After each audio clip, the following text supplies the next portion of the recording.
Farmer Jordan Kimball of Noonan, North Dakota wanted to be able to carry all his grinders and their accessories to the worksite.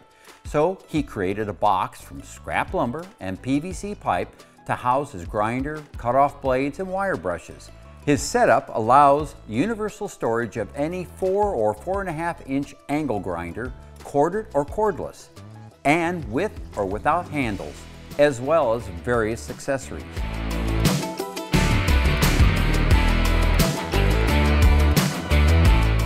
I'm Dave Mowitz with Successful Farming. We're going to recreate Jordan's shop hack before this video ends. I started with 1x4 inch lumber and 1/2 inch plywood.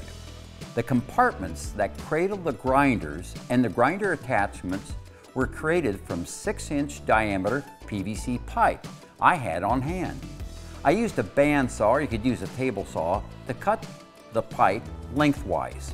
The PVC half for accessories is cut 24 inches long. At length, the 1x4 inch lumber divides the grinder compartments from the blades or wire reel spots.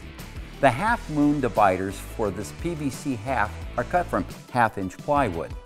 The square box itself is 25 inches long and wide. If you're ready to hack your farm shop, give us a follow and discover more shop hacks like this at agriculture.com/shop hacks.